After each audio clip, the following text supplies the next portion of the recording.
విద్యుత్ కొనుగోలు ఒప్పందాలలో తిరుగుతున్నటువంటి వివాదం, ఆ విద్యుత్ కొనుగోలు ఒప్పందాలు, థర్మల్ పవర్ ప్రాజెక్టుల జాప్యము, వాటికి సంబంధించినటువంటి నిర్మాణ అవకతవకలు, ఆ విషయంలో జరిగినటువంటి ఏదైతే ఆరోపణలు వచ్చినాయో దీని మీద జస్టిస్ నరసింహారెడ్డి విచారణ జరుపుతుంటే, జస్టిస్ నరసింహారెడ్డికి అసలు నీకు విచారణ జరిపే అర్హత లేదు, సారీ నీకు అని నరసింహారెడ్డి గారి స్థాయిని నేను దిగదాల్చలేదు.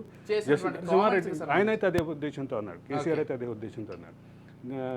జస్టిస్ నరసింహారెడ్డి ఈ విషయంలో మీకు ప్రాథమికమైనటువంటి అర్హత లేదు, ఈఆర్సీలు తీసుకున్నటువంటి నిర్ణయాలని ప్రశ్నించే అవకాశం జ్యుడిషియల్ కమిషన్కి లేదు, రాష్ట్ర ప్రభుత్వానికి లేదు అంటూ ఒక న్యాయపరమైనటువంటి సలహా చర్చ లేకపోయినటువంటి కేసీఆర్. ఇక్కడ ఒక కీలకమైన విషయం గమనించాలి. ఈ నిన్న డిస్కమ్లు ఏదైతే రిపోర్ట్ సబ్మిట్ చేసినాయో, అఫిడవిట్లు సబ్మిట్ చేసినాయో, దీనికి సంబంధించిన స్టాటిస్టికల్ డేటా సబ్మిట్ చేసినాయో ఈఆర్సీకి, అది చూస్తే నిజంగానే ఆశ్చర్యం వేస్తుంది. ఏం జరిగిందో తెలుసా? ఈఆర్సీలు పవర్ పర్చేజింగ్ అగ్రిమెంట్ల మీద ఫైనల్ అప్రూవల్ తీసుకోలేదు ఎలక్ట్రిసిటీ రెగ్యులేషన్ కమిషన్ మీద. ఎలక్ట్రిసిటీ రెగ్యులేషన్ కమిషన్ 2017 నుంచి 17లో ఇచ్చినటువంటి ఇంటీరియం ఆర్డర్ తప్ప మధ్యంతర ఉత్తర్వు తప్ప దాన్ని పర్మనెంట్ ఆర్డర్గా అప్రూవల్గా తీసుకోలేదు. ఇప్పుడు చెప్పండి కేసీఆర్ గారు, ఎలక్ట్రిసిటీ రెగ్యులేషన్ కమిషన్ నిజంగానే క్వాషి జ్యుడిషియరీ, ఓకే ఒప్పుకుంటాం, ఆ ఈఆర్సీకి సంబంధించినటువంటి నిర్ణయాలనే పాటించాలి అందరూ, ఒప్పుకుంటాం, ఈఆర్సీకి సంబంధించిన నిర్ణయాల్ని రాష్ట్ర ప్రభుత్వం ప్రశ్నించలేదు, ఒప్పుకుంటాం. కానీ 2017 నుంచి 2022 వరకు ఈఆర్సీ యొక్క తాత్కాలిక మధ్యంతర ఉత్తర్వుల మీదే మీరు పవర్ పర్చేజింగ్ చేశారు ఛత్తీస్గఢ్ నుంచి అనే వివాదం నిజమైతే,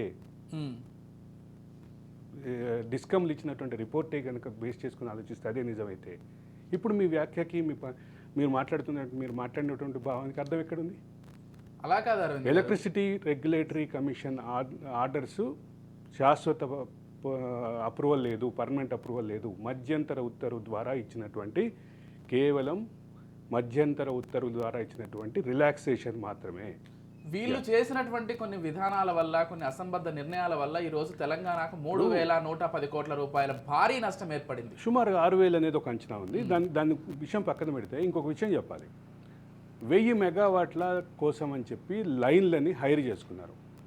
పవర్ గ్రిడ్ కార్పొరేషన్ ఉంటుంది. నిన్న అంటే వ్యక్తిగతంగా నాతో జరిగినటువంటి ఒక విషయం చెప్పాలి. నిన్న నా హాస్టల్లో నా రూమ్మేట్ అయినటువంటి ఒకతను పవర్ గ్రిడ్ కార్పొరేషన్లో ఒక మంచి పొజిషన్లో ఉన్నాడు. తను నాకు ఫోన్ చేస్తే తను చెప్తున్నటువంటి విషయం నిజంగానే ఆశ్చర్యకరం.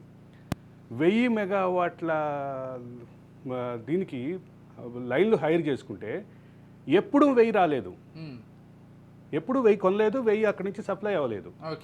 సో వీళ్ళ మూలంగా 5 సంవత్సరాల పాటు 200 కోట్ల అదనపు భారం ఇప్పుడు పవర్ గ్రిడ్ కార్పొరేషన్కి తెలంగాణ ప్రభుత్వం చెల్లించాల్సిన పరిస్థితి వచ్చింది.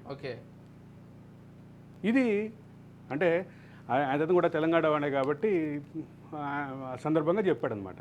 మన రాష్ట్ర ప్రభుత్వం చేసినటువంటి ఒక అంటే పూర్తిగా అవగాహన లేకుండా చేసినటువంటి ఒక ఒప్పందం కారణంగా సంవత్సరానికి 200 కోట్ల రూపాయలు అదనపు భారం పడింది రాష్ట్ర ప్రభుత్వం మీద.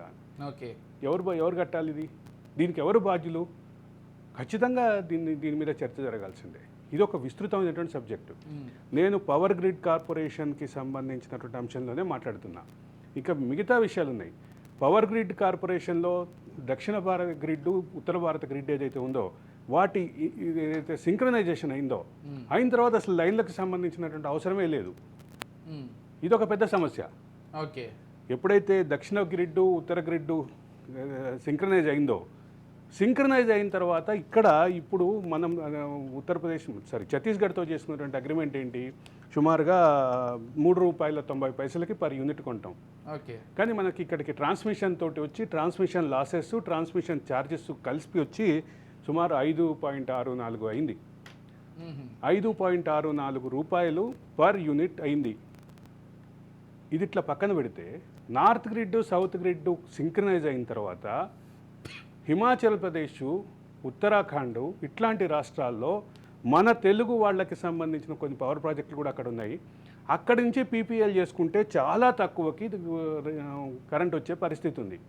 చాలా తక్కువ ధరకి కరెంట్ వచ్చే పరిస్థితి ఉన్నటువంటి సిచ్యువేషన్లో కాదని మనం ఛత్తీస్గఢ్ తోటి అగ్రిమెంట్ చేసుకుంటూ, ఛత్తీస్గఢ్ అగ్రిమెంట్లో ఒక ఇంటర్మీడియటరీ పాత్ర, దానికి సంబంధించినటువంటి చర్చ ఏదైతే ఉందో దాన్ని పక్కన పెడదాం. ఓకే, మనం దాన్ని నిన్న మాట్లాడేస్తాం. ఈరోజు ప్రధానమైన అంశం ఏంటి?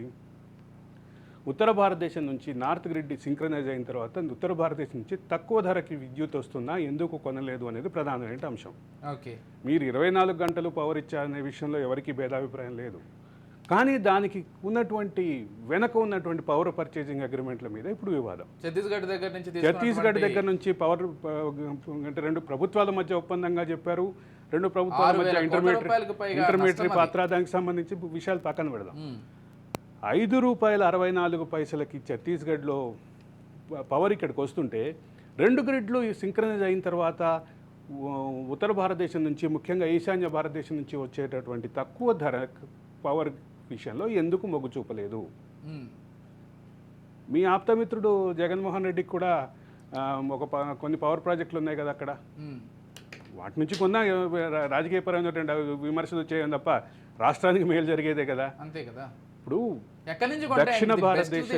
దక్షిణ భారతదేశంలో కొంత పవర్కి సంబంధించిన షార్టేజ్ 2014లో ఉందనే విషయం వాస్తవం. 2014లో ఉన్నటువంటి విషయాన్ని మీరు ఇమీడియట్గా బయటపడటానికి ఛత్తీస్గఢ్కి సంబంధించినటువంటి అంశాన్ని ముందు చూపారు. అప్పట్లో 2014కి ముందు సమైక్య ఆంధ్రప్రదేశ్లో ఏదైతే సమస్యని ఈ సమస్యను తెలంగాణ ఫేస్ చేయబోతుందంటూ అప్పుడు ముఖ్యమంత్రి కిరణ్ కుమార్ రెడ్డి చెప్పినటువంటి విషయంలో దాన్ని కౌంటర్ ఇస్తూ మీరు మాట్లాడినటువంటి ఒక వ్యాఖ్య ఉంది.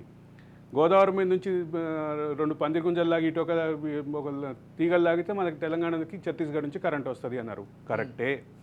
కానీ ఈ అగ్రిమెంటు చేసిన రోజు పరిస్థితి వేరు. ఆ రోజు నుంచి మారుతున్నటువంటి డైనమిక్గా మారుతున్నటువంటి ఎలక్ట్రిసిటీ పరిస్థితి సంబంధించి దీన్ని మొత్తాన్ని కలిపి ఆలోచిస్తే ఖచ్చితంగా కేసీఆర్కి సంబంధించినటువంటి ఈ అంశం మీద ఉన్నటువంటి వివాదాలు చర్చలోకి వస్తాయి. అంటే ఇక్కడ జరుగుతున్నటువంటి అంశంలో వస్తున్నటువంటి వివాదాలు మాత్రమే ముందుకు తీసుకురావటం మా ఉద్దేశం. మేమేం కంక్లూజన్స్ ఇవ్వట్లేదు. కంక్లూజన్ ఇవ్వడానికి ఏకసభ్య కమిషన్ ఉంది, రెండో పక్క రాష్ట్ర ప్రభుత్వం ఉంది, ఎలక్ట్రిసిటీ రెగ్యులేటర్ కమిషన్ కూడా ఒక చట్టబద్ధమైనటువంటి సంస్థ ఉంది. వీటి విషయంలో ఆయన నేను కమిషన్ ముందుకు రాను అని చెప్పిన దానికి నేపథ్యంలో ఇదంతా చర్చ ముందుకు వస్తుంది ప్రధాన అంశం.